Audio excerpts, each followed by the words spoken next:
Have you ever wondered why the parking lot of pachinko parlors are so full all the time?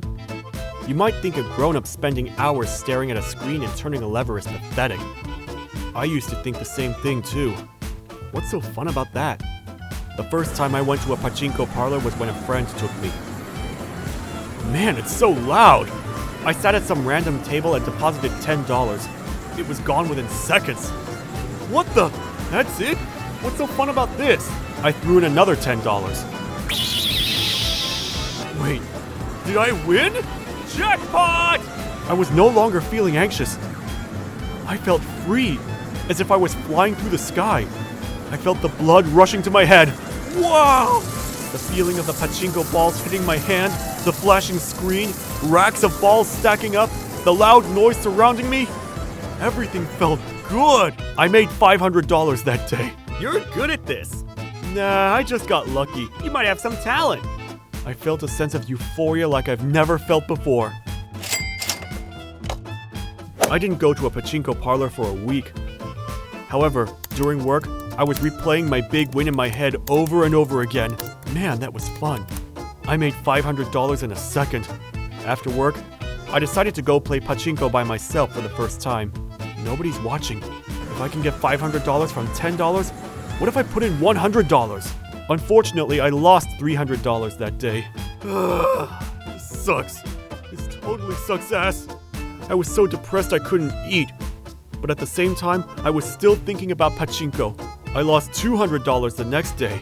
But I did win $500 the other day, so I can still come out on top if I win like before. It's okay. It's not time to panic just yet.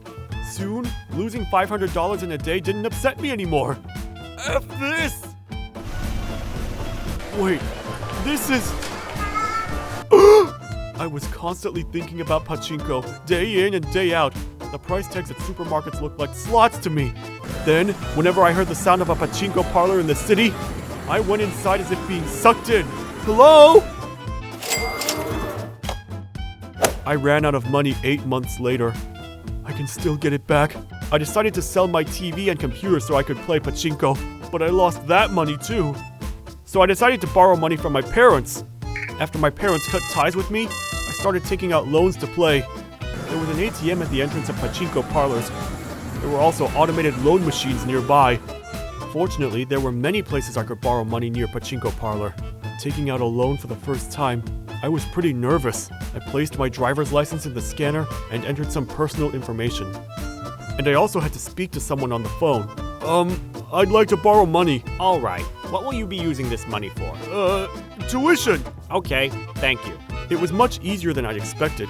I was able to take out a loan. From then on, I frequently borrowed money without hesitation. 100G more and I'm up on top. However, we're sorry. By law, you can only borrow up to 1/3 of your annual income. You've reached your limit, so we can no longer lend you money. The time has come. I borrowed money from 5 different consumer credit companies. I was now $60,000 in debt. I'm finished. Every day, your hard-earned money disappears because you have to pay your late fee. Some get chased down by shady loan sharks and kill themselves. My mental state was a mess. I often contemplated suicide. Pachinko addictions ruin homes and lead to divorce. The 2 most common options are committing suicide or consolidating your debts to start your life over. I filed for bankruptcy.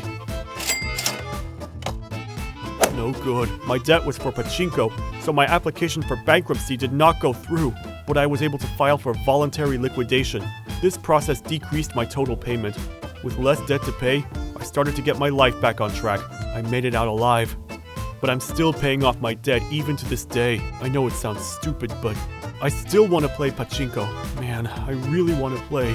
Pachinko addiction changes your brain structure in a way that you only feel excited when you're playing pachinko. Willpower has nothing to do with it. All you can really do is put money away out of your reach and stay away from pachinko parlors. I successfully stayed away from pachinko parlors for a month. I can't play without money anyways. But sometimes I still stand in front of pachinko parlors, just staring at them. Whenever this happens, I try to remember all the things I lost because I got hooked on pachinko. Without pachinko, my life would have been much better. I'm so dumb. When you think about it, there are so many things in the world that are much more interesting than pachinko. Regardless, I chose it.